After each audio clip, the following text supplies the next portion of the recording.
Golden light spilled from the living room, casting shadows that danced like ghosts on the wall. But it was her whispered words, sharp and cold, that sliced through my chest and froze me in place.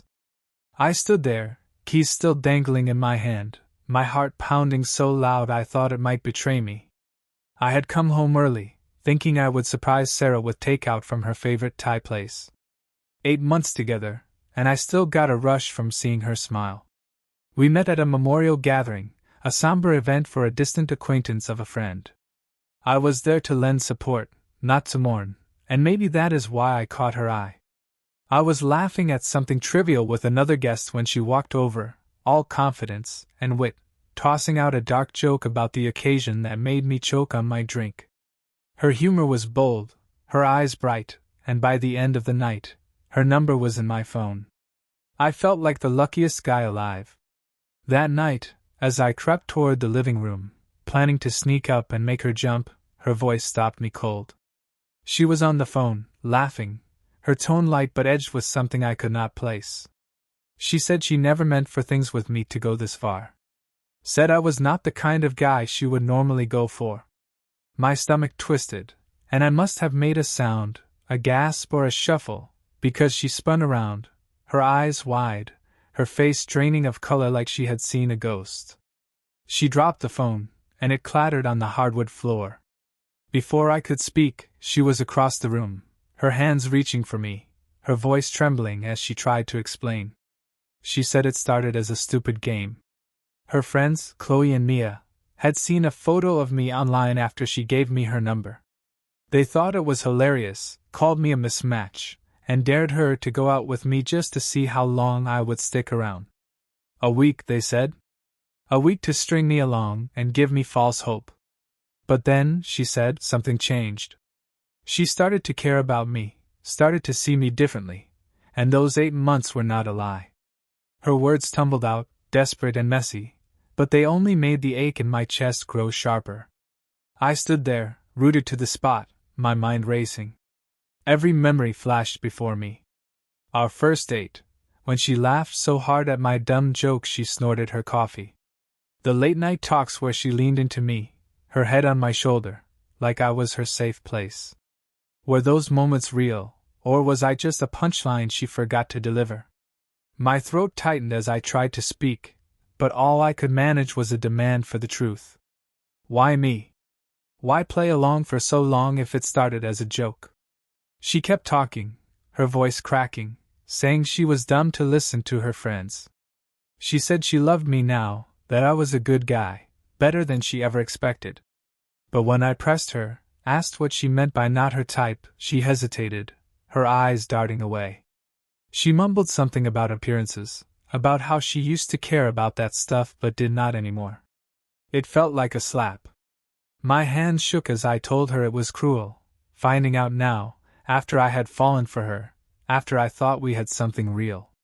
I could feel my voice rising, the hurt spilling out, and I hated how raw it sounded. I could not stay there, not with her looking at me like I was the one breaking her. I grabbed my jacket and left, driving to my mom's place across town, needing space to breathe, to think. My mind was a storm of questions, each one cutting deeper than the last. Was I a fool for believing in us? Did she ever see me, or was I just a dare she could not back out of? As I sit here now, replaying her words, I am lost, torn between love and betrayal, wondering if I can ever trust her again. Before we dive deeper into this roller coaster of a story, let me know where you are tuning in from. If this hits home or keeps you hooked, hit that subscribe button to support more tales like this one. The hum of my mom's old refrigerator filled the silence as I sat at her kitchen table, staring at my phone. Messages from Sarah piled up, each one a plea for me to come home, her words soaked in tears I could almost hear through the screen. 3 days had passed since I walked out, since her whispered betrayal cut me open, and I still felt raw, like a wound that refused to close. My mom caught me pacing that morning, her eyes soft but firm. She said running would not fix this, that I needed answers even if they hurt. I hated how right she was. Driving back to our apartment felt like moving through fog, every mile heavier than the last. My mind churned with images of Sarah, her laugh, her touch, and the sting of her voice saying I was not her type. I gripped the steering wheel until my knuckles whitened, trying to anchor myself against the storm inside. When I stepped through the door, Sarah was there, curled on the couch, her face swollen from crying. She sprang up, her hands trembling as she reached for me, but I stepped back, needing distance, needing clarity. I told her to sit, to explain why I should stay after what she did. Her voice shook as she spoke, saying she never meant to hurt me, that the dare was a stupid mistake she regretted the moment it started. She said she felt for me early on, that my kindness, my humor, made her see past her shallow first impression. But then she hesitated, her eyes flickering to the floor, and I felt a chill, like something worse was coming. I pressed her, demanded to know what she was holding back. Her lips parted, and she admitted something that hit harder than anything before. She said she sent Chloe and Mia a photo of us on our second date, a selfie I thought was just for her, to prove she was going through with their game. She said she stopped after that, ashamed, but the damage was done. My chest tightened, and I could barely breathe. That photo, me grinning like an idiot, thinking she was all in, had been passed around, laughed at, a trophy for their cruel joke. I told her it felt like she sold me out, like every smile we shared was tainted. She swore it was not like that she deleted those messages, that she chose me over them. But when I asked why she still talked to Chloe and Mia, why she laughed with them on the phone just days ago, her face crumpled. She said they were her oldest friends, that cutting them off felt like losing a piece of herself. I could feel my anger rising, hot and sharp, but I kept my voice steady, telling her choosing them meant choosing their poison too. The room felt smaller, the air thick with things unsaid. Then she reached into her pocket, pulling out a folded piece of paper, her hands shaking as she handed it to me. She said she wrote it that morning, a letter to explain everything she could not say out loud. I took it, but I did not open it, not yet. Something about it felt heavy, like it held a truth I was not ready for. I asked what was in it, and she said it was her heart, laid bare, but her eyes darted away, and I wondered if it was another layer of half-truths. The uncertainty gnawed at me, a new kind of dread settling in my gut. I told her I needed more than words, more than tears. I needed to know if she could stand up for me, for us, or if she would always bend to her friend's cruelty. She started to speak, but her phone buzzed on the table, Chloe's name flashing across the screen. She froze, and in that moment I saw it, the pull they still had on her. I shook my head, my voice cold as I told her I could not do this, not like this. I grabbed my keys and walked out again, the letter still clutched in my hand, its weight burning against my palm. Driving away, I felt like I was unraveling. That photo, her hesitation, the letter, it all swirled in my mind, each piece a shard of doubt. I wanted to believe her, to cling to the love I thought we had, but every step forward felt like sinking deeper into a lie. I pulled over, my hands trembling as I stared at the folded paper. Part of me wanted to tear it open, to know everything, but another part feared it would break me completely. I tucked it into my pocket, unresolved, and drove into the night, chasing answers I was not sure I could handle. My heart was a battlefield, love and betrayal locked in a war I could not escape. I needed space, but more than that, I needed truth, and I was not sure Sarah could give it to me. As I sit here now, the letter still unopened, I am haunted by what it might hold, a confession, a defense, or something darker I cannot yet name. The coffee shop smelled of roasted beans and rain, a faint comfort against the chaos in my head. I sat in a corner booth, the unopened letter from Sarah tucked in my jacket, its presence like a pulse I could not ignore. Days had passed since I walked out again, her hesitation and Chloe's name flashing on her phone burning in my memory. I needed clarity, so I called Jake, my oldest friend, and spilled everything over a late-night beer. He listened, his face darkening, and told me I deserved better than someone who let others mock me. His words stuck, but they did not quiet the ache.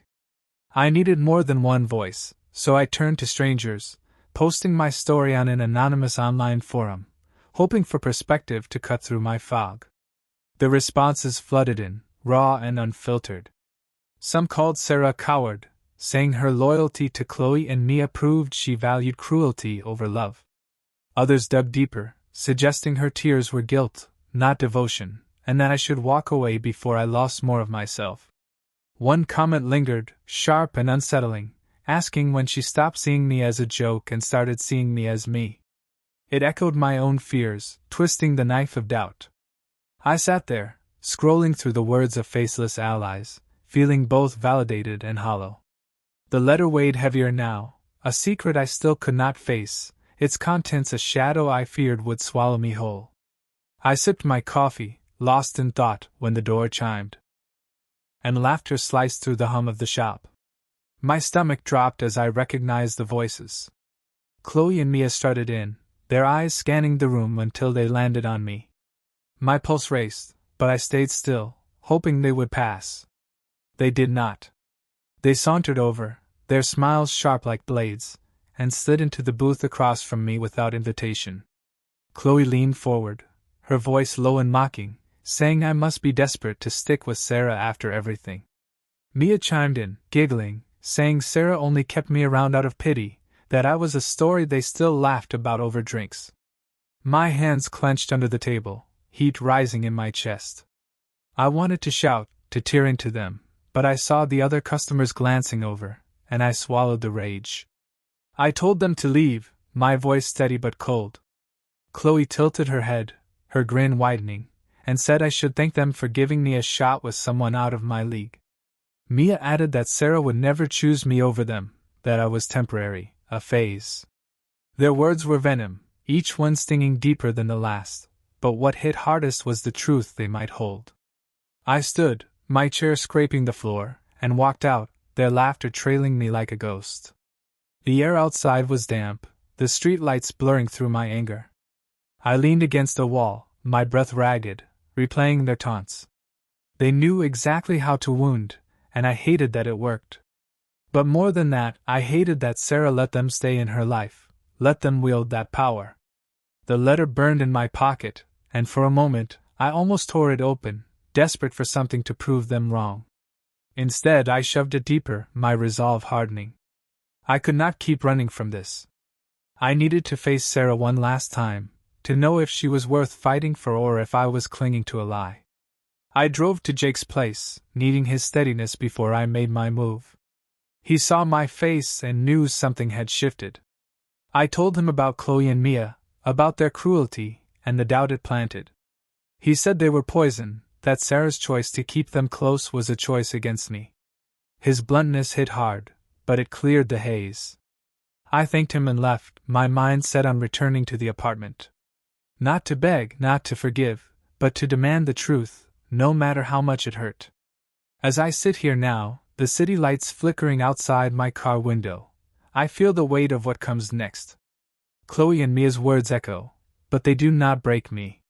They push me, forcing me to see what I have been avoiding. The letter is still unread, a final piece of this puzzle I cannot ignore forever. I am not sure what I will find when I face Sarah, but I know I cannot stay in this limbo, caught between love and betrayal. I need answers, and I need them now, before I lose myself completely. The apartment door creaked as I stepped inside, the air heavy with the scent of lavender candles Sarah always burned to calm her nerves.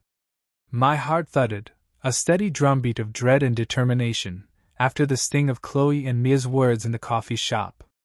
I had driven through the city, Jake's advice echoing in my head, urging me to protect what little pride I had left. The letter, still unopened in my pocket, felt like a stone, its secrets pressing against me with every step. Sarah sat at the kitchen table, her eyes red, her hands clasped tightly, as if bracing for a storm she knew was coming. I stood across from her, my voice low but firm, saying we needed to end this. Her face crumpled, and she started to speak, her words a rush of apologies, promises that she could change. I cut her off, saying I could not trust her, not while she kept Chloe and Mia in her life, their laughter still ringing in my ears. I told her I deserved someone who chose me without hesitation, not someone who let others turn me into a joke. She shook her head, tears spilling, saying she loved me, that I was everything to her now. But her voice faltered, and I saw the same flicker of doubt I had seen before, a crack in her conviction that widened my own. I pulled the letter from my pocket, holding it between us like a challenge. I said I needed to know what was in it, what truths she could not say to my face. Her eyes widened, and she reached for it, her fingers trembling, but I held it back. I told her to tell me herself, to prove she could be honest without hiding behind words on a page. She took a shaky breath, her gaze dropping to the table, and said the letter was her confession, written to make things right. She said it explained how she let Chloe and Mia pull her into their world, how she hated herself for it, but also how she feared being alone without them. My stomach twisted, not just at her words, but at what she did not say, the gaps that hinted at something deeper. Then she stood, her voice breaking, and said she kept something else from me. My pulse quickened, a cold sweat prickling my skin, as she walked to a drawer and pulled out a small notebook.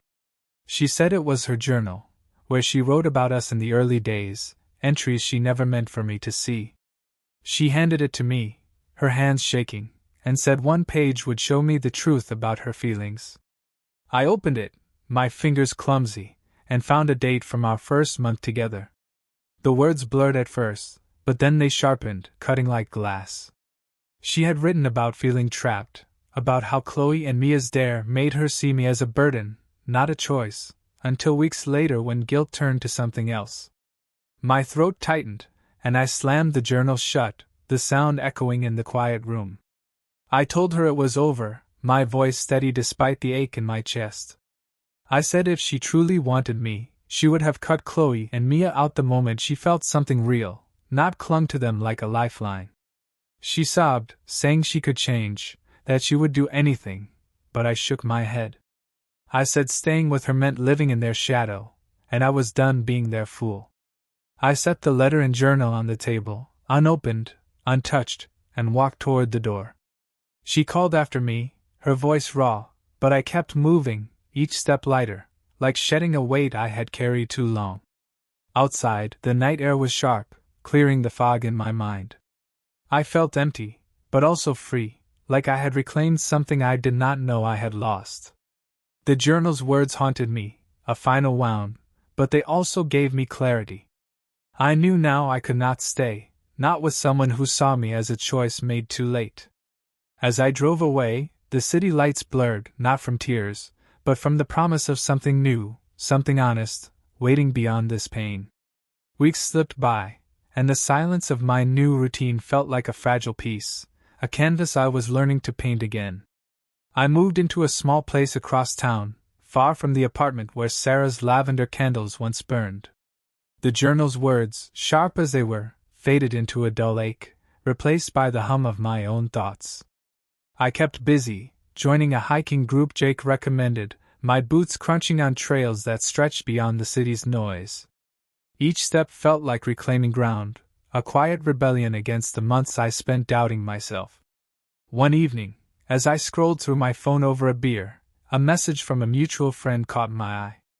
It was brief, almost hesitant, saying Sarah had spiraled since I left. Chloe and Mia, true to form, had pulled her into a messy feud with another friend, spreading rumors that cost Sarah her job at the bookstore she loved. The news hit me like a cold wind, not because I wanted her to suffer, but because it confirmed what I feared. She had chosen their chaos over a chance to rebuild, and now she was paying the price. I set the phone down, my chest tight with pity, but also relief. I had escaped that storm, and I would not look back. The letter, still unopened, sat in a drawer, a relic I could not bring myself to touch. I told Jake about it one night, and he said it did not matter anymore, that its truth could not change what I already knew. He was right, but late at night, when the world was still, I wondered if it held an apology I might never need. That mystery lingered, a faint shadow, but it no longer controlled me. I was learning to let go, to see myself beyond the lens of Sarah's doubts or her friend's cruelty. I started writing again, something I had not done since college, filling notebooks with stories that felt like pieces of a new me. The hiking group introduced me to people who saw me for who I was, not a dare or a punchline. One afternoon, a woman named Clara joined us, her laugh warm and unguarded, and we talked for hours on the trail. It was not love, not yet, but it was possibility, a spark that reminded me I could feel again. My heart, once a battlefield, was finding its rhythm, beating towards something honest. Looking back, I saw the lesson carved in the pain. I deserved a life where I was chosen, not tolerated, where my worth was not a debate. Sarah's fall was her own, a consequence of clinging to voices that drowned out her better self. I wished her healing, but I would not carry her burden. I had my own path now, one I walked with eyes open, knowing that real love did not demand I shrink to fit. This journey has unraveled me, but it has also set me free. What do you think of this ending, a hard-won piece or a twist you did not see coming? Share your thoughts below. If this story stirred something in you, hit that like button and subscribe for more tales that cut deep. Thanks for being here, and I will catch you in the next one.